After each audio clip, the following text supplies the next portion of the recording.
ಪಹಲ್ಗಾಮ್ನ ದಾಳಿ ವಿಚಾರದಲ್ಲಿ ತನಿಖೆ ಒಂದ್ ಕಡೆ ತೀವ್ರಗೊಂಡಿದೆ. ಪಾಕ್ ಉಗ್ರರಿಗೆ ಸಹಾಯ ಮಾಡಿರುವ ಸ್ಥಳೀಯರ ಸಹಾಯದಿಂದಲೇ ಉಗ್ರರು ಈ ದಾಳಿ ನಡೆಸೋದಕ್ಕೆ ಸಾಧ್ಯ ಆಗಿದೆ. ಎಸ್, ಆರಂಭದಿಂದಲೂ ಕೂಡ ನಾವು ಹೇಳ್ತಾ ಇದ್ದಿದ್ದು ಇದೇ ವಿಚಾರವನ್ನ.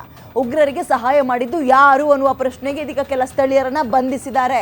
ಹಲವಾರು ಮಂದಿಯನ್ನ NIA ಅನುಮಾನ ಬಂದಂತಹ ಹಿನ್ನೆಲೆಯಲ್ಲಿ ಬಂಧಿಸಿದೆ. ಇವತ್ತು ಪಹಲ್ಗಾಮ್ಗೆ NIA DG ಭೇಟಿಯನ್ನ ಕೊಟ್ಟು ಒಂದು ಅಂತಿಮ ವರದಿಯನ್ನ ಸಿದ್ಧಪಡಿಸ್ತಾ ಇದೆ. NIA ಅಂದ್ರೆ ಈಗ ರಿಪೋರ್ಟ್ ಅನ್ನ ರೆಡಿ ಮಾಡ್ಕೊಳ್ತಾ ಇದ್ದಾರೆ.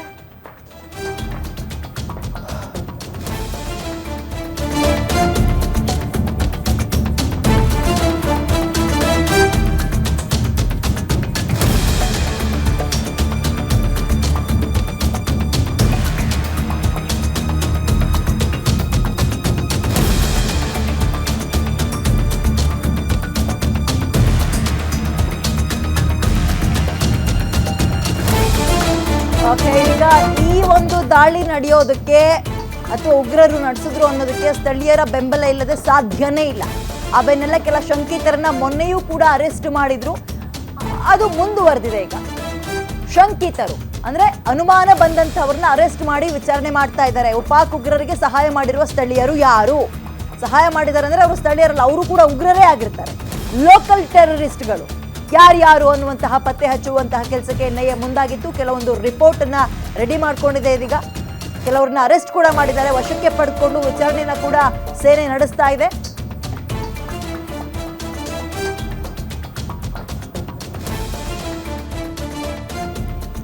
ಓಕೆ, ಈಗ ಅಂತಿಮ ವರದಿಯನ್ನ NIA ಸಿದ್ಧಪಡಿಸ್ತಾ ಇದೆ. ಏನಪ್ಪಾ ಅಂತ ಹೇಳಿದ್ರೆ, ಅಷ್ಟು ಜನ ಟೆರರಿಸ್ಟ್ಗಳು ಪಹಲ್ಗಾಮ್ ಒಳಗೆ ನುಗ್ತಾರೆ, ಕಾಶ್ಮೀರದೊಳಗೆ ನುಗ್ತಾರೆ. ಪ್ರವಾಸಿ ತಾಣವನ್ನ ಗುರಿಯಾಗಿಸಿ 28 ಜನರನ್ನ ಧರ್ಮ ಕೇಳಿ ಗುರಿಯಿಟ್ಟು ಕೊಲ್ತಾರೆ. ಅಂದ್ರೆ ಇವೆಲ್ಲವೂ ಕೂಡ ಪ್ರೀ ಪ್ಲಾನ್, ಒಂದು ಮುಂಚೆಯೇ ಪ್ಲಾನ್ ಮಾಡ್ಕೊಂಡಿದ್ರು. ಬಟ್ ಆ ಪ್ಲಾನ್ ಮಾಡ್ಕೊಳ್ಳೋದಕ್ಕೆ ಸಪೋರ್ಟ್ ಮಾಡಿದ್ ಯಾರು? ಇಂಥ ಜಾಗಕ್ಕೆ ಬನ್ನಿ, ಇಲ್ಲಿ ಹಿಂಗಿಂಗ್ ವಾತಾವರಣ ಇದೆ ಅಂತ ಹೇಳ್ಕೊಟ್ಟಿರೋರು ಯಾರು ಬೇಕಲ್ಲ, ಮಾಹಿತಿ ಲೀಕ್ ಮಾಡಿರ್ತಾರಲ್ಲ, ಅದು ಯಾರು ಅನ್ನುವಂಥದ್ದು ಇಲ್ಲಿ ತನಕ ಸವಾಲಾಗಿತ್ತು. ಈ ಬೆನ್ನಲ್ಲೇ ಶಂಕಿತರನ್ನ ಅಥವಾ ಅನುಮಾನ ಬಂದಂಥವರನ್ನ NIA ಇದೀಗ ಅಥವಾ ಸೇನೆ ಲಿಸ್ಟ್ ಮಾಡ್ಕೊಂಡಿತ್ತು. ಮೊನ್ನೆಯೂ ಕೂಡ ಒಂದು 100 ಜನರನ್ನೇನೋ ವಶಕ್ಕೆ ಪಡೆದಿದ್ದಾರೆ ಅನ್ನುವಂತಹ ಮಾಹಿತಿ ಇತ್ತು. ಅದಷ್ಟಕ್ಕೆ ನಿಂತಿಲ್ಲ, ಮುಂದುವರೆದಿದೆ. ಯಾರು ಲೋಕಲ್ ಟೆರರಿಸ್ಟ್ಗಳೇ ಅವರುಗಳು ಕೂಡ, ಅವ್ರುಗಳಿಗೆ ಮಾಹಿತಿ ಕೊಟ್ಟಿದ್ದಾರೆ, ವಿಚಾರವನ್ನ ಲೀಕ್ ಮಾಡಿದ್ದಾರೆ ಅಂದಾಗ ಅವ್ರುಗಳು ಕೂಡ ಟೆರರಿಸ್ಟ್ಗಳೇ, ಸಪೋರ್ಟ್ ಮಾಡಿರುವಂಥವ್ರು. ಅವ್ರನ್ನ ಈಗ ಕೆಲ ಶಂಕಿತರನ್ನ ಅರೆಸ್ಟ್ ಮಾಡಿ ವಿಚಾರಣೆಯನ್ನ ಮಾಡ್ತಾ ಇದ್ದಾರೆ. ಎಸ್, ಇದೇ ಆಗ್ಬೇಕಾಗಿದ್ದು. ಹೊರಗಿನವರು ಬಂದು ನಮ್ಮೂರಲ್ಲಿ ಕಳ್ತನ ಮಾಡ್ತಾರೆ ಅಂದ್ರೆ ಕಳ್ತನ ಮಾಡಕ್ ಜಾಗ ಚೆನ್ನಾಗಿದ್ಯಾ, ಯಾವ ಜಾಗಕ್ಕೋ ಕಳ್ತನ ಮಾಡ್ಬೇಕು ಅಂತ ಊರಲ್ಲಿರೋರು ಹೇಳ್ಕೊಡ್ಬೇಕು ತಾನೆ. ಅಂತ ಹಲ್ಕಟ್ಗಳು ಯಾರಿದ್ದಾರೆ ಆ ಭಾಗದಲ್ಲಿ ಅನ್ನುವಂತಹ ಹುಡುಕುವ ಕೆಲಸಕ್ಕೆ ಇದೀಗ ಸೇನೆ ಮುಂದಾಗಿತ್ತು. ಆ ಬೆನ್ನಲ್ಲ ಇದೀಗ ಒಂದು ಟೀಮನ್ನು ರೆಡಿ ಮಾಡ್ಕೊಂಡಿದ್ದಾರೆ. ಒಂದು ಫೈನಲ್ ರಿಪೋರ್ಟ್ ಕೂಡ ಇದೆ, ವಿಚಾರಣೆಯನ್ನು ನಡೆಸ್ತಾರೆ. ಅದರಲ್ಲಿ ಎಷ್ಟು ಜನ ಈ ಕೆಲಸದಲ್ಲಿದ್ರು, ಇದರ ಪಾತ್ರಧಾರಿಗಳು ಯಾರ್ಯಾರು ಅನ್ನುವಂಥದ್ದು ಗೊತ್ತಾಗುತ್ತೆ.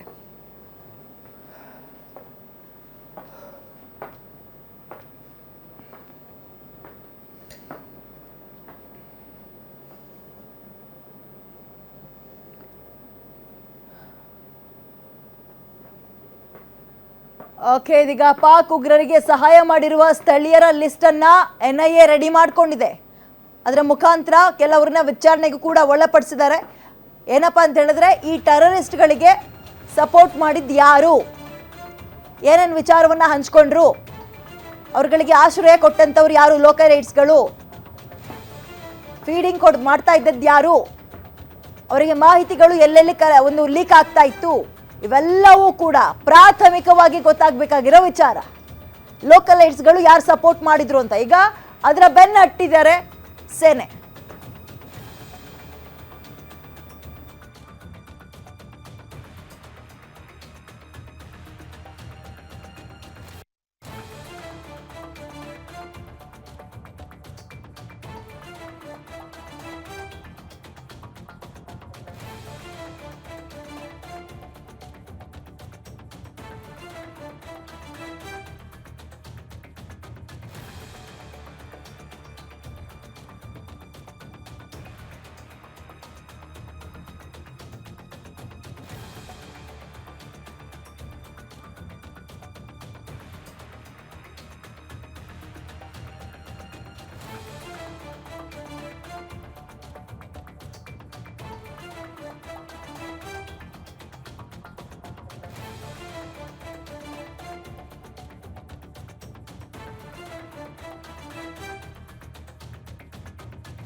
ಓಕೆ, ಒಂದ್ ಕಡೆ ಯುದ್ಧದ ಕಾರ್ಮೋಡ ಆ, ಇದ್ರೆ ಮಗದೊಂದು ಕಡೆ ಸೇನೆ ಕೂಡ ಎಲ್ಲಾ ರೀತಿಯಲ್ಲೂ ತಯಾರಿಗಳನ್ನ ಮಾಡ್ಕೊಳ್ತಾ ಇದೆ ಯುದ್ಧಕ್ಕೆ. ಈ ಬೆನ್ನಲ್ಲೇ ಆ ಪಹಲ್ಗಾಮ್ಗೆ ಅಥವಾ ಕಾಶ್ಮೀರಕ್ಕೆ ಭೇಟಿ ಕೊಟ್ಟಿರುವ ಕೆಲ ಪ್ರವಾಸಿಗರು ನಿಮ್ಮ ಗ್ಯಾರಂಟಿ ನ್ಯೂಸ್ ಜೊತೆಗೆ ಲೈವ್ಗೆ ಜಾಯ್ನ್ ಆಗ್ತಿದ್ರೆ ಮಾತಾಡ್ಸೋಣ.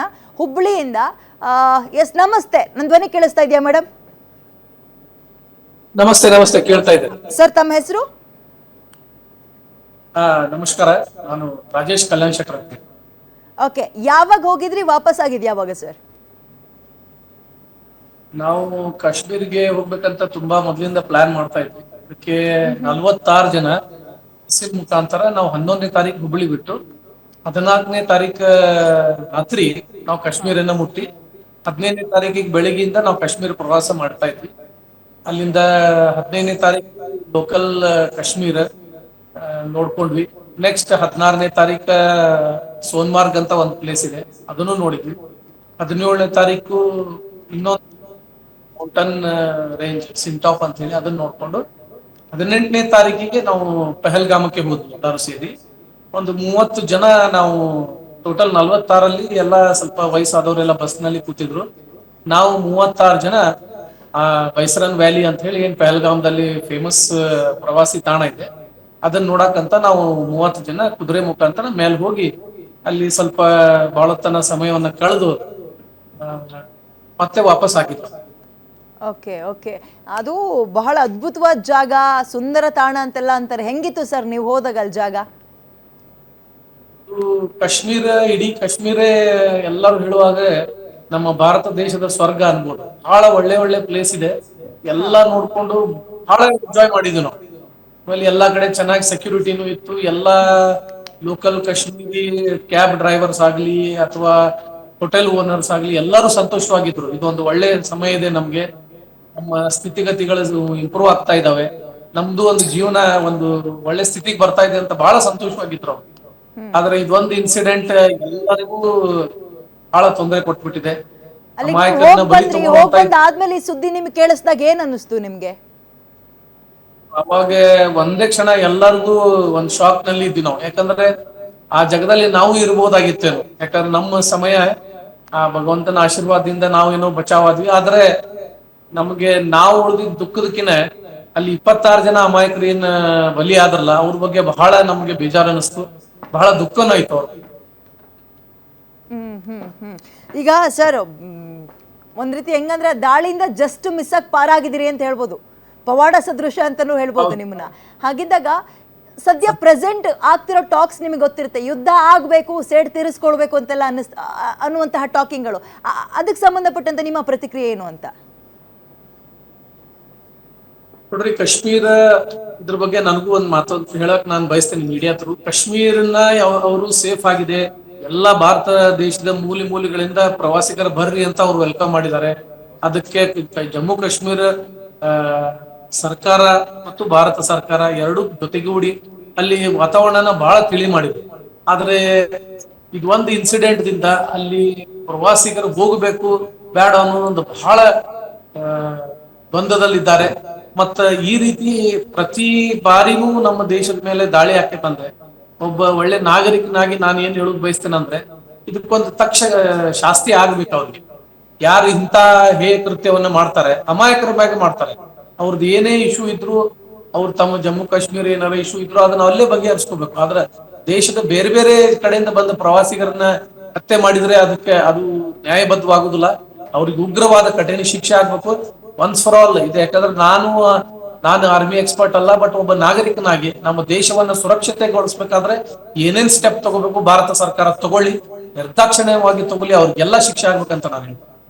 ಓಕೆ, ಈಗ ಸರ್ ಆ ಜಾಗ ಬಹಳ ಸುರಕ್ಷಿತವಾಗಿದ್ದ ಜಾಗ, ಒಂದ್ಸಲ ನೋಡ್ಕೊಂಡು ಬರೋಣ ಅಂತ ನೀವು ಹೋದ್ರಿ. ನಿಮ್ಮ ಥರನೇ ಸಾವಿರಾರು ಜನ ಹೋಗಿದ್ರಲ್ಲಿ, ಹತ್ತತ್ರ 2-2.5 ಸಾವಿರ ಜನ ಇದ್ದಿದ್ದು ಇಡೀ ದೇಶದಲ್ಲಿ ಪ್ರವಾಸಿಗರು. ಬಹುಶಃ ಅವರು ಎಲ್ಲ ಪ್ಲ್ಯಾನ್ ಮಾಡೆ, ಇದು ಯಾರಿಗೂ ಅನುಮಾನ ಬರಲ್ಲ, ಈ ಜಾಗಕ್ಕೆ ಹೋದ್ರೆ ಸುರಕ್ಷಿತ ಜಾಗ ಅಂದ್ಕೊಂಡೆ ವೆರಿ ಪ್ರೀ ಪ್ಲ್ಯಾನ್ಡ್ ಆಗಿ ಇದನ್ನ ಮಾಡಿದ್ರ ಅಂತ ಅನ್ಸುತ್ತೆ. ನೀವುಗಳು ಹೋಗಿ ಬಂದ್ಮೇಲೆ ಕೆಲವೊಂದು ಲೆಕ್ಕಾಚಾರಗಳನ್ನು ಹಾಕಿರ್ತೀರಿ, ಏನೇನು ಯೋಚನೆ ಮಾಡಿದ್ರಿ ಅಂತ?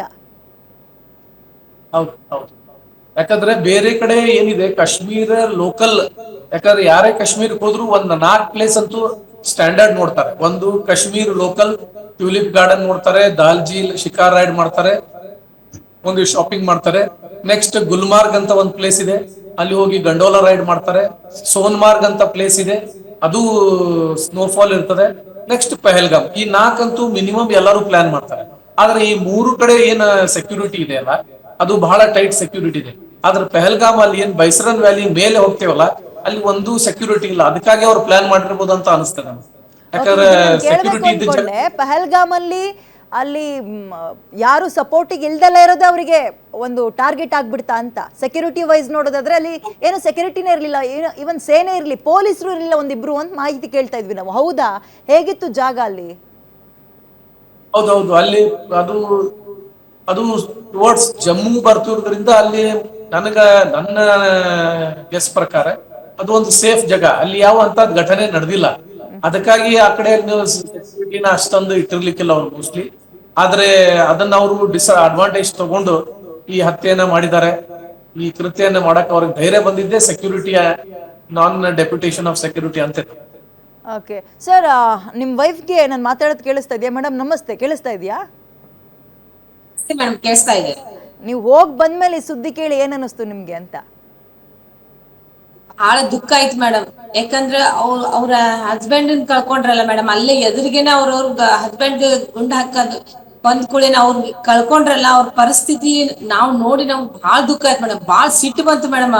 ಉಗ್ರರನ್ನ ಅಲ್ಲೇನೆ ಹಿಡಿದವ್ರನ್ನು ಶೂಟ್ ಮಾಡ್ಬೇಕಂತ ನಮ್ಗೆ ಬಹಳ ಸಿಟ್ಟು ಬರ್ತಾ ಇತ್ತು ಮೇಡಮ್. ಅಲ್ಲಿ ಪಾಪ ಎಂಜಾಯ್ ಮಾಡಕ್ ಬಂದಾಗ ಅವ್ರು ಅಲ್ಲಿ ಅಂತ ಅವ್ರ ಗಂಡುಗಳ್ ಕಳ್ಕೊಂಡ್ರ ಅವ್ರ ಇದ್ರಿಗೆ ಅವ್ರು ಶೂಟ್ ಮಾಡ್ತಾರಂದ್ರ ಅವ್ರಿಗೆ ಎಷ್ಟು ದುಃಖ ಆಗಿರ್ಬೇಕು. ಅಮಾಯಕರು ಅವ್ರು ನೋಡಿ ಎಂಜಾಯ್ ಮಾಡ್ಲಿಕ್ಕೆ ಬಂದವರು. ನಾವೊಂದು ವಾರದಿಂದ ಮದ್ವೆ ಆಗಿ ಬಂದವ್ರವ್ರ ಜೋಡಿನೂ ಇತ್ತು ಮೇಡಮ್. ಅವ್ರ ಪಾಪ ಏನು ಹೆಂಗ ಅವ್ರದ್ದು ಪರಿಸ್ಥಿತಿ, ಅವ್ರದ್ದು ಏನು ತಪ್ಪಿಲ್ಲ ಪಾಪ.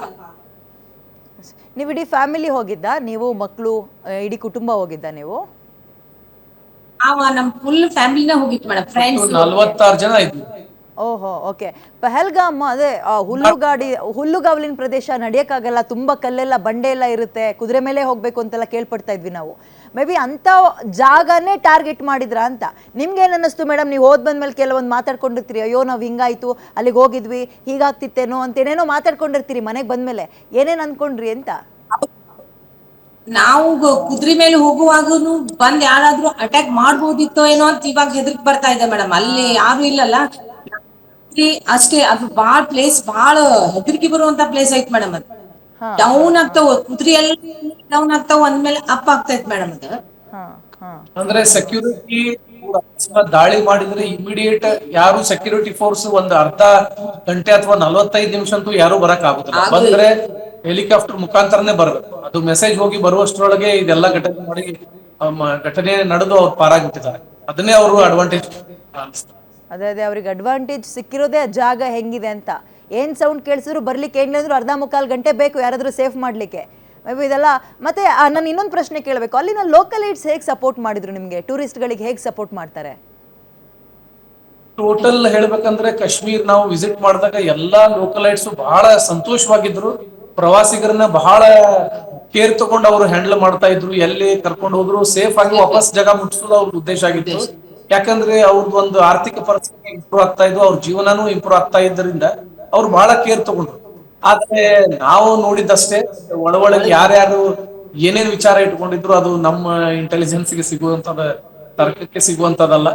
ಆದ್ರೂ ಮೋಸ್ಟ್ ಎಲ್ಲ majority of the Kashmiri localites ಅಥವಾ ಕುದುರೆ ನಡೆಸೋರು ಬಹಳ ಕಾರ್ಡಿಯಲ್ ಇದ್ರು. ಮತ್ತೆ ಟೂರಿಸ್ಟ್ ಬಂದಿದ್ದು ಅವ್ರಿಗೆ ತುಂಬಾ ಸಂತೋಷನೂ ಇತ್ತು.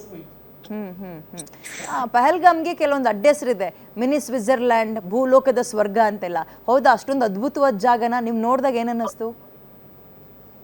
ಅದು ಏನು ಒಂದು 3-4 ಕಿಲೋಮೀಟರ್ ಕುದುರೆ ಸವಾರಿ ಮಾಡ್ಕೊಂಡು ಕಚ್ಚಾ ರಸ್ತೆಯಲ್ಲಿ ಹೋಗಿ ಮೇಲೆ ಹೋದಾಗ ಖುಷಿ ಆಗುತ್ತೆ, ಬಹಳ ಸಂತೋಷ ಆಗುತ್ತೆ. ಅಂತದೊಂದು ಪ್ರವಾಸಿ ತಾಣ ನಮ್ಮ ಇಡೀ ಇಂಡಿಯಾದಾಗ ಎಲ್ಲೂ ಇಲ್ಲ. ಅದು ನಮ್ಮ ಇಂಡಿಯಾದಾಗ ಇದ್ರಿಂದ ಅದೊಂದು ಹೆಮ್ಮೆ ವಿಚಾರ ಕೂಡ. ಬಹಳ ಎಲ್ಲ ದೊಡ್ಡ ಗ್ರೌಂಡ್ ಇದೆ, ಎಲ್ಲೆಲ್ಲ ಯಾರು ಎಲ್ಲಿ ಬೇಕು ಅಲ್ಲಿ ರೋಪ್ ರೋಪದ ಅಲ್ಲೊಂದು ಚೈನ್ ಇದಿದೆ, ರೋಪ್ ಡ್ರೈವ್, ಅಲ್ಲಿನೂ ಆಟ ಆಡ್ತಾ ಇದ್ರು. ಒಂದ್ ಕಡೆ ಬ್ರೇಕ್ಫಾಸ್ಟ್ ಸೆಂಟರ್ಸ್ ಇದ್ವು, ಅಲ್ಲಿ ಮ್ಯಾಗಿ ಎಲ್ಲ ತಿಂತಾ ಇದ್ರು, ಮಕ್ಕಳು ಆಟ ಆಡ್ತಿದ್ರು, ಗ್ರೌಂಡ್ ಅಲ್ಲಿ ಓಡಾಡ್ತಾ ಇದ್ರು. ಬಹಳ ಅದು ಬಾಯಲ್ಲಿ ಹೇಳಕ್ ಆಗಲ್ಲ, ಬಹಳ ಬ್ಯೂಟಿಫುಲ್. ಸೊ ಸೆಕ್ಯೂರಿಟಿ ಲ್ಯಾಬ್ಸ್ ಅಂತೆಲ್ಲ ಮಾತಾಡ್ತಾ ಇದ್ರು, ನಿಮ್ಗೆ ಏನ್ ಅನ್ನಿಸ್ತು ಪರ್ಸನಲ್ ಆಗಿ? ಅದಕ್ಕೆ ನಾವು ಲ್ಯಾಬ್ಸ್ ಅಂತ ವರ್ಡ್ ನಾನು ಯೂಸ್ ಮಾಡಲ್ಲ, ಯಾಕಂದ್ರೆ ಭಾರತ ಸರ್ಕಾರ ಮತ್ತು ಜಮ್ಮು ಸರ್ಕಾರಕ್ಕೆ ಇಷ್ಟು ವರ್ಷಗಳಿಂದ ಅಂತ ಟೆರರಿಸ್ಟ್ ಜೋಡಿ ಎನ್ಕೌಂಟರ್ ಮಾಡಿ ಅದು ಒಂದು ಅವ್ರದ್ದು ರೂಢ ಇದೆ, ಅವ್ರಿಗೆ ಅನುಭವ ಇದೆ ಟೆರರಿಸ್ಟ್ ಎಲ್ಲಿಂದ ಬರ್ತಾರಂತ. ಇದು ಲ್ಯಾಬ್ಸ್ ಅಲ್ಲ, ಬಟ್ ಇದನ್ನ ಅದು ಸೇಫರ್ ಪ್ಲೇಸಿಗೆ ಅವರು ಅಟ್ಯಾಕ್ ಮಾಡಿದ್ದಾರೆ. ಅಂದ್ರೆ ಎಲ್ಲಿ ನಮ್ಗೆ ಸೆಕ್ಯೂರಿಟಿ ಕಡಿಮೆ ಇದೆ ಅಲ್ಲಿ ನೋಡಿ ಮಾಡಿದಾರ ಅಂತ ನನಗೆ ಅನಿಸ್ತಾ ಇದೆ. ಅದೇ ಸೆಕ್ಯೂರಿಟಿ ಎಲ್ಲಿಲ್ಲ ಅದೇ ನಮಗೆ ಸೇಫ್ ಜಾಗ ಅಟ್ಯಾಕ್ ಮಾಡಲಿಕ್ಕೆ ಅನ್ನೋದು ಅವ್ರ ಗಮನಕ್ಕಿದೆ ಅಂತ. ಇನ್ನೊಂದು, ಅಲ್ಲಿನ ಲೋಕಲೈಟ್ಸ್ಗಳು ಸಪೋರ್ಟ್ ಮಾಡದೆ ಸಾಧ್ಯನೇ ಇಲ್ಲ, ಅವ್ರೊಳಗೆ ನುಗ್ಗೋಕ್ಕೂ ಸಾಧ್ಯ ಇಲ್ಲ, ಈ ರೀತಿ ಅಟ್ಯಾಕ್ ಮಾಡೋಕ್ಕೂ ಧೈರ್ಯ ತೋರಿಸಲ್ಲ. ಅದಕ್ಕೆ ನಾನು ಕೇಳಿದ್ದು, ಅಲ್ಲಿನ ಲೋಕಲೈಟ್ಸ್ಗಳು ನಿಮಗೆ ಹೇಗೆ ಸಪೋರ್ಟ್ ಮಾಡ್ತಾ ಇದ್ರು ಅಂತ ಪೆಹಲ್ಗಾಮೇ ತಗೊಂಡಾಗ. ನಮಗೆ ಪೆಹಲ್ಗಾಮ್ ಒಂದೇ ಅಲ್ಲ, ಎಲ್ಲಾ ಕಡೆನೂ ಬಹಳ ಸಪೋರ್ಟ್ ಮಾಡಿದ್ರು ಅವ್ರು. ಯಾಕಂದ್ರೆ ಅವ್ರದ್ದು ಉತ್ಪನ್ನನೇ ಅದ್ರ ಮ್ಯಾಗ. Kashmir economies depends on only tourism. ಅವರು ಟೂರಿಸ್ಟ್ ಬರ್ಲಿಲ್ಲ ಅಂದ್ರೆ ಅವ್ರಿಗೆ ಯಾವ್ದೇ ರೀತಿಯ ಆದಾಯನೇ ಇಲ್ಲ. ಬಹಳಷ್ಟು ಜನ ಹಾರ್ಸ್, ಒಂದು ಕುದುರೆ ಸಾಕೊಂಡು, ಕ್ಯಾಬ್ ಡ್ರೈವರು, ಟ್ಯಾಕ್ಸಿ ಡ್ರೈವರು ಬದುಕಬೇಕಾಗಿದ್ದೇ ಟೂರಿಸಂ. ಹಿಂಗಾಗಿ ಅವ್ರ ಟೂರಿಸ್ಟ್ ಚೆನ್ನಾಗಿ ಹ್ಯಾಂಡಲ್ ಮಾಡಿದ್ರು. ಬಟ್ ಅವರು ಒಳಗೆ ಯಾರ ಜೋಡಿ ಮಿಕ್ಸ್ ಇದ್ದಾರೆ ಅನ್ನೋದು ಏನ್ ಹೇಳಕ್. ಪಕ್ಕದಲ್ಲಿ ನಿಮ್ಮ ಮಗ ಇದ್ದಾನೆ ಅಂತ ಕಾಣುತ್ತೆ, ಕೊಡ್ಬೋದಾ ಸರ್, ಮಾತಾಡಿಸ್ಬೋದಾ ಒಂದೆರಡು ನಿಮಿಷ? ಇವಳು ನನ್ನ ಮಗಳು. ಓಕೆ, ಮಗಳಿಗೆ ಕೊಡ್ಬೋದಾ? ಸಾರಿ.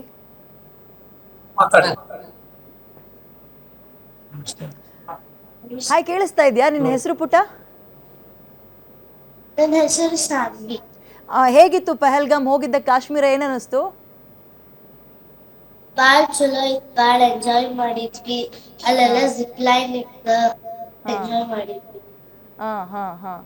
ನೀ ಎಂಜಾಯ್ ಮಾಡ್ಕೊಂಡು ಮನೆಗೆ ಬಂದ್ಮೇಲೆ ಇಲ್ಲಿ ಹಿಂಗಾಯ್ತಂತೆ ಅಂತ ಯಾರು ಸುದ್ದಿ ಹೇಳಿದ್ದು? ಗೊತ್ತಾ ನಿನ್ಗೆ ಅಲ್ಲಿ ಏನಾಗಿದೆ ಅಂತ? ಈಗ ಗೊತ್ತಾಯ್ತು, ಏನಾಗಿದೆ? ಅಟ್ಯಾಕ್ ಆಗೈತಂತ ಬಾಳ್ ಹೆದರಿಕೆ ಆಯ್ತಾ ನಿನಗೆ ಹೋಗಿ ಬಂದ್ಮೇಲೆ? ಏನಂತ ಹೆದರಿಕೆ ಆಯ್ತು? ನಾವಿದ್ದಾಗ ಎಲ್ಲಾದ್ರೂ ಅಟ್ಯಾಕ್ ಆಗ್ಬಿಟ್ಟಿದ್ರೆ ಅಂತ ಹೆದರಿಕೆ ಆಗ್ತಿತ್ತಾ?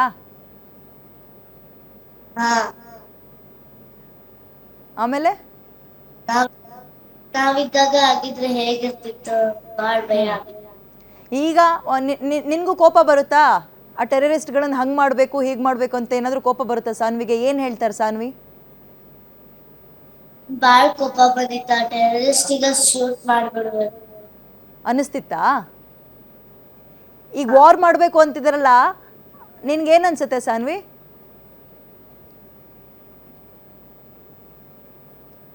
ಒಂದ್ ಆಕ್ಷನ್ ತಗೋಬೇಕು, ಅವ್ರಿಗೆ ಆಕ್ಷನ್ ತಗೊಳ್ಬೇಕು, ಸ್ಟ್ರಿಕ್ಟ್ ಆಕ್ಷನ್ನೇ ತಗೋಬೇಕು. ಓಕೆ ಸರ್, ಇನ್ನು ನಿಮ್ಮ ಅಭಿಪ್ರಾಯ ಈಗ? ಎಸ್, ಎಲ್ಲ ರೀತಿಯಲ್ಲೂ ಇಂಡಿಯಾ ರೆಡಿ ಆಗ್ತಾ ಇದೆ. ಪಹಲ್ಗಾಮ್ನಲ್ಲಿ ಆಗಿರುವಂತಹ ನರಮೇಧ ಏನಿದೆ, ರಕ್ತದೋಕಳಿ ಏನಿದೆ, ಆ ರಕ್ತ ಆರೋ ಮುಂಚೆನೆ ಅವರಿಗೊಂದು ತಕ್ಕದಾದ ಶಾಸ್ತಿ ಮಾಡಬೇಕು ಅಂತ. ಸೊ ನಿಮ್ಮ ಅಭಿಪ್ರಾಯ? ಅಲ್ಲಿಗೆ ಹೋಗಿ ಬಂದಂಥವ್ರು ಸ್ವಲ್ಪ ಖಾರವಾಗಿ ಉತ್ತರ ಕೊಡ್ತಾ ಇದ್ದಾರೆ, ಅದಕ್ಕೆ ನಿಮ್ಮನ್ನು ಕೇಳಿದೆ ನಾನು. ಇಲ್ಲ, ಭಾರತ, ನನ್ನ ಒಪಿನಿಯನ್ ಅಲ್ಲಿ ಹೇಳ್ಬೇಕಾದ್ರೆ ನಮ್ಮ ಭಾರತ ಸರ್ಕಾರ ಬಹಳ ಸಶಕ್ತವಾಗಿದೆ. ಒಳ್ಳೆ ಗವರ್ಮೆಂಟ್ ಇದೆ, ಒಳ್ಳೆ ಗವರ್ನೆನ್ಸ್ ಇದೆ, ಒಳ್ಳೆ ಸೆಕ್ಯೂರಿಟಿ, ಒಳ್ಳೆ Indian army is famous for its actions and missions. Definitely ತಗೋತಾರೆ ಎಲ್ಲರೂ. ಇದೇನ್ ಇದು ಪ್ರತಿಕಾರ ಅಂತಲ್ಲ, ಇದೊಂದು ರೋಗ ತರ ಇದೆ ನಮ್ಮ ಇಂಡಿಯಾಕ್ಕೆ. ಒಂದು ಅಂಟಿದ ರೋಗ ಅಂದ್ರೆ ಭಯೋತ್ಪಾದನೆ. ಇದನ್ನ ಬುಡ ಸಮೇತ ಕಿತ್ ಹಾಕ್ಬೇಕು. ಇದು ಒಂದೇ ದಿನಕ್ಕೆ, ನನ್ನ ಪ್ರಕಾರ ಇದು ಒಂದೇ, ಇವತ್ತು ಅವ್ರು ಅಟ್ಯಾಕ್ ಮಾಡಿದ್ರು, ನಾವು ಹೊಳ್ಳಿ ಅಟ್ಯಾಕ್ ಮಾಡಿದ್ವಿ, ಅಷ್ಟಕ್ಕೆ ಮುಗಿಯೋದಿಲ್ಲ. ಇದೊಂದು ರೋಗ. ಇದು ಒಂದು ರೋಗನ್ನ ಅವರು ಬುಡ ಸಮೇತ ಕಿತ್ತು ಹೋಗಿಬೇಕಂತ ಪ್ಲಾನ್ ಮಾಡ್ಲಿ. ಅವರಿಗೆ ಎಲ್ಲಾ ರೀತಿ ನಾವು ಆಸ್ ಅ ನಾಗರಿಕರು ಅವ್ರಿಗೆ ನಾವು ಸಪೋರ್ಟ್, ಬೆಂಬಲವಾಗಿದ್ದೀವಿ ಎಲ್ಲ. ಇನ್ನೊಮ್ಮೆ ಅವರು ಈ ರೀತಿ ಇಂಥದ ಒಂದು ಕೃತ್ಯ ಮಾಡ್ಬೇಕಂತ ಮನಸ್ಸಿನಲ್ಲಿ ಯೋಚನೆ ಮಾಡಬಾರ್ದು. ಅಷ್ಟು ದೊಡ್ಡ ಆಕ್ಷನ್ ಆಗ್ಲಿ ಅಂತ ನಾವು ಬಯಸ್ತೀವಿ. ಇದು ಭಾರತ ಸರ್ಕಾರ, ನಮ್ಮ ವಿಶ್ವಾಸ ಇದೆ, ಮಾಡ್ತಾರೆ. ಬಟ್ ಅಲ್ಲಿನ ಕೆಲ ಜನರು ಅವ್ರ ತಲೆ ಮೇಲೆ ಅವರೇ ಚಪ್ಪಡಿ ಕಲ್ಲು ಹೇಳ್ಕೊಬಿಟ್ರ ಅಂತ. ಎಲ್ಲವೂ ಚೆನ್ನಾಗ್ ಆಗ್ತಿತ್ತು, ಟೂರಿಸಂ ಸ್ವಲ್ಪ ಆಗ್ತಾನೆ ಚಿಗುರುಕೊಳ್ತಾ ಇದ್ರು, ಜನ ಬಂದು ಹೋಗ್ತಾ ಇದ್ರು, ವಹಿವಾಟೆಲ್ಲ ಚೆನ್ನಾಗ್ತಾ ಇತ್ತು. ಅವ್ರ ತಲೆ ಮೇಲೆ ಅವರೇ ಚಪ್ಪಡಿ ಕಲ್ಲು ಹೇಳ್ಕೊಬಿಟ್ರ ಅಂತ ಕೆಲವ್ರು ಮಾಡಿದ್ದು ಈಗ ಎಲ್ಲರೂ ಕೂಡ ಅನುಭವಿಸ್ಬೇಕು ಆ ಭಾಗದಲ್ಲಿ. ಏನಂತೀರಿ? ಇಲ್ಲ, ನಾನು ಅಲ್ಲಿ ನೋಡಿದ್ರ ಪ್ರಕಾರ ಕಾಶ್ಮೀರಲ್ಲಿ ಒಂದು ವರ್ಕರ್ಸ್ ಗ್ರೂಪ್ ಇದೆ. ಅಂದ್ರೆ ಅವರು ನಿತ್ಯ ದುಡದೆ ಅವರು ಜೀವನ ಮಾಡಬೇಕು. ಅವ್ರ ಬಗ್ಗೆ ಅವರೇ ಕಾಶ್ಮೀರಿಸ ಯೋಚನೆ ಮಾಡ್ಲಿಲ್ಲ ಅಂತ ನನ್ನ ಅನುಭವ. ಯಾಕಂದ್ರೆ ಈಗ ದಿನಾ ನಾನೊಬ್ಬ ಟ್ಯಾಕ್ಸಿ ಡ್ರೈವರ್ ಇದ್ದೇನೆ ಅಂದ್ರೆ ನನಗೆ ಪ್ರವಾಸಿಗರು ಬಂದ್ರೆ ನನ್ನ ಮನೆ ನಡೀತದೆ. ಅವರು ಇಂಥ ಕೃತ್ಯ ಬಯಸುದಿಲ್ಲ ಅನಿಸುತ್ತೆ ನನಗೆ. ಆದ್ರೆ ಕೆಲವೊಂದು ಬೇರೆ ಗ್ರೂಪ್ನವರು ಮಾಡಿದಾರಲ್ಲ, ಇದನ್ನ ತಮ್ಮ ತಲೆ ಮೇಲೂ ಅವರು ಕಲ್ಲು ಎಳ್ಕೊಂಡಿದ್ದಾರೆ, ಆ ಬಡಪಾಯಿ ಬಡವ್ರ ಮೇಲೂ ಅವರು ಕಲ್ಲ ಹಾಕಿದ್ದಾರೆ ಅಂತ ನಾನು. ಆಮೇಲೆ ಇಲ್ಲಿ ತನಕ ಟೆರರಿಸ್ಟ್ಗಳು ಅಂದರೆ ಅಲ್ಲಿನ ಲೋಕಲ್ ಲೈಟ್ಸ್ಗಳು ಟೆರರಿಸ್ಟಿಗೆ ಸಪೋರ್ಟ್ ಮಾಡ್ತಾ ಇದ್ದಿದ್ದು ಸೇನೆ ಆಪೋಸಿಟ್ ಆಗಿ ಮಾತ್ರ. ಟೂರಿಸಮ್ನ ಅವ್ರು ಟಾರ್ಗೆಟ್ ಮಾಡಕ್ ಬಿಡ್ತಾ ಇರಲಿಲ್ಲ ಅಂತ ಮಾತು ಕೇಳ್ತಾ ಇದ್ವಿ ನಾವು. ಎಲ್ಲ ಒಂದ್ ಕಡೆ ಟೂರಿಸ್ಟ್ಗಳು ಅದೇ ಧೈರ್ಯದ ಮೇಲೆ ಹೋಗ್ತಾ ಇದ್ರು ಆ ಭಾಗದಲ್ಲಿ, ಬಟ್ ಎಲ್ಲ ಉಲ್ಟಾ ಆಗೋಗ್ಬಿಡ್ತಲ್ಲ ಅಂತ. ಇಲ್ಲ, ಇದು ನನ್ಗನ್ಸು ಮಟ್ಟಿಗೆ ಇದ್ರದ್ದು ಇನ್ನೊಂದು ಮುಖವಾಡ ಇದೆ, ಸತ್ಯ ಹೊರಗೆ ಬರ್ತದೆ. ಅದು ಇನ್ನೂ ಯಾರಿಗೂ ಅರ್ಥ ಆಗಿಲ್ಲ. ಇದು ಆಗ್ಬೇಕಾದ್ರೆ ನಿಜವಾದ ಒಂದು ಏನ್ ಕಾರಣ ಇದೆ, ಅದು ಇನ್ನೂ ಅದ್ರದ್ದು ಒಂದು ಬೇರೆ ಮುಖವಾಡ ಇದೆ ಅನಿಸುತ್ತೆ. ಅದು ಸತ್ಯವಾಗಿ ಹೊರಗೆ ಬರ್ತದೆ. ಇವ್ರು ಆರ್ಮಿ ಇಂಟೆಲಿಜೆನ್ಸ್ ಇದ್ದಾರೆ, ಅದನ್ನ ವೇದಿಸ್ತಾರೆ. ಇದು ಸತ್ಯ ಇದೆ. ಇದು ಇನ್ನೊಂದು ಮುಖವಾಡ ಇದೆ ಇದಕ್ಕೆ ನನ್ನ ಪ್ರಕಾರ. ಯಾಕಂದ್ರೆ ಲೋಕಲ್ ಕಾಶ್ಮೀರಿ ಇದನ್ನ ಆಗ್ಬೇಕಂತ ಬಯಸಿರ್ಲಿಲ್ಲ, ಇದು ಮಾತ್ರ. ಯಾಕಂದ್ರೆ ಇದ್ದಿದ್ದು ಒಳ್ಳೆ ಜೀವನ ಹಾಳು ಮಾಡ್ಕೊಳ್ಳೋದಿಲ್ಲ ಯಾರು. ನಿಜ ನಿಜ ನಿಜ. ನೀವು ಇಡೀ ಫ್ಯಾಮಿಲಿ ನಿಮ್ಮ ಮನೇಲಿರೋ ಹಿರಿಯರು ಮಕ್ಕಳೆಲ್ಲರೂ ಕೂಡ ಹೋಗಿ ಬಂದ್ವಿ ಅಂತ ಹೇಳಿದ್ರೆ, ಸೊ ಇನ್ಸಿಡೆಂಟ್ ಆದ್ಮೇಲೆ ಮನೆಯವ್ರು ಏನ್ ಚರ್ಚೆ ಮಾಡಿದ್ರು ನಿಮ್ಮ ಹತ್ರ? ಮನೆಯವರು ಎಲ್ಲ ನಮ್ಮ ದೇವರ ಆಶೀರ್ವಾದ ಬಹಳ ಇದೆ ನಮ್ಮ ಮೇಲೆ, ನಾವು ಸೇಫ್ ಆಗಿ ಹೋಗಿ ಬಂದ್ವಿ. ಯಾಕಂದ್ರೆ ಮತ್ತೊಂದು ನ್ಯೂಸ್ ಕೇಳ್ತಾ ಇತ್ತು, ಆ ಟೆರರಿಸ್ಟ್ ಏನು ಯಾವ ಕಡೆಯಿಂದ ಬಂದ್ರಲ್ಲ, ಅವ್ರು ಬರುದು 2-3 ದಿನ ಲೇಟ್ ಆಯ್ತಂತೆ. ಏನೋ ಮಳೆ ಆಗಿ ಅಥವಾ ಒಂದು ಆ ಟೆರೇನ್ ಪ್ರಾಬ್ಲಮ್ ಇನ್ನೂ 2-3 ದಿನ ಮುಂಚೆ ಅವ್ರು ಬರೋ ಪ್ಲಾನ್ ಇತ್ತಂತ ಏನೋ ಒಂದು ಸುದ್ದಿ ಬರ್ತಾ ಇದೆ. ಅಂದ್ರೆ ಅವಾಗ ನಾವು ಬಹಳ ತೊಂದರೆಗೆ ಈಡಾಗ್ತಿತ್ತು ನಮ್ದು.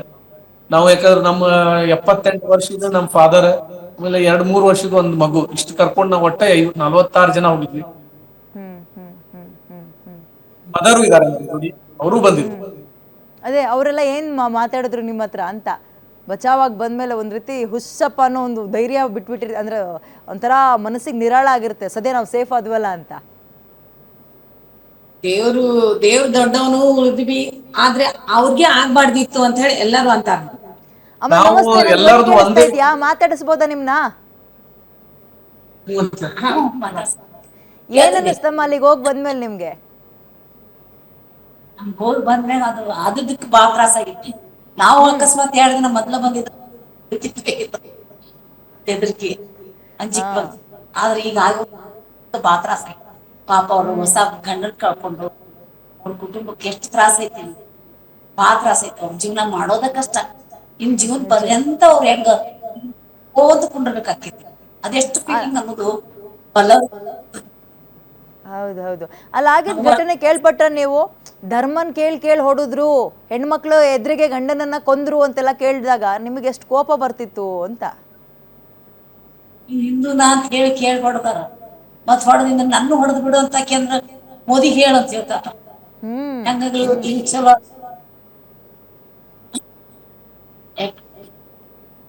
ಇನ್ನೊಂದ್ಸಲ ಟೂರಿಸ್ಟ್ ಸಹವಾಸನೆ ಬೇಡಪ್ಪ, ಮನೇಲಿ ಇರ್ತೀನಿ ಅಂತ ಏನಾದ್ರು ಅನ್ನಿಸ್ತಾ ನಿಮ್ಗೆ? ಯಾವ ಊರು ಸಹವಾಸನೆ ಬೇಡಪ್ಪ, ಮನೇಲಿ ನೆಮ್ಮದಿಯಾಗಿರೋಣ ಅಂತ? ಇದು ನಮ್ ದೇಶ, ಇದು ನಮ್ಮ ದೇಶ. ನಾವು ಇದ್ರಲ್ಲಿ ಹೆದರುದೇನಿಲ್ಲ. ಅದೇ ಅದೇ ಅದೇ ಆ ಮಾತು ಬರ್ಬೇಕು. ನಿಜ, ಅದು ನಿಜ. ನಮ್ಮ ಮನೆಯಲ್ಲಿ ನಮಗೆ ಓಡಾಡಕ್ ಏನ್ ಹೆದರಿಕೆ, ಆದ್ರೆ ಇದಕ್ಕೆ ಒಂದು ಶಾಸ್ತಿ ಮಾತ್ರ ಆಗ್ತೈತಿ. ಏನ್ ಮಾಡ್ತಾರೆ ಮೋದಿ ಅನ್ಸುತ್ತೆ ನಿಮ್ಗೆ ಅಮ್ಮ? ನಾವು ಏನ್ ಆರ್ಮಿ ಎಕ್ಸ್ಪರ್ಟ್ ಅಲ್ಲ, ನಾವು ಯುದ್ಧ ಆಗಲಿ ಅಂತ ಹೇಳುವಷ್ಟು ನಮ್ಮ ನಾಗರಿಕನಾಗಿ ನಾವು ಇಷ್ಟ ಹೇಳ. ಅವರದ್ದೇ ಆದಂತಹ ರೀತಿಲಿ ಯೋಚನೆ ಮಾಡ್ತಿರ್ತಾರಲ್ಲ ಹಿರಿಯ ಜೀವಗಳು, ಅದಕ್ಕೆ ಕೇಳ್ದೆ ಏನ್ ಮಾಡ್ತಾರೆ ಮೋದಿ ಅನ್ಸುತ್ತೆ ನಿಮ್ಗೆ ಅಂತ? ಒಳ್ಳೇದೇ ಮಾಡ್ತಾರ ಅವ್ರು, ಏನ್ ಮಾಡಿದ್ರು ಅವ್ರು ಒಳ್ಳೇದನ್ನ.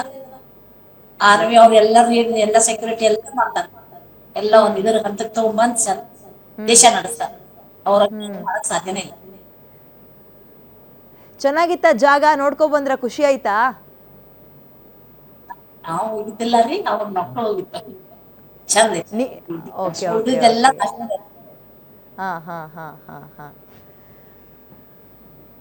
ಸದ್ಯ ಸೇಫ್ ಆಗಿದ್ದೀರಿ. ಹೇಳಿ ಸರ್, ಹೇಳಿ ಸರ್.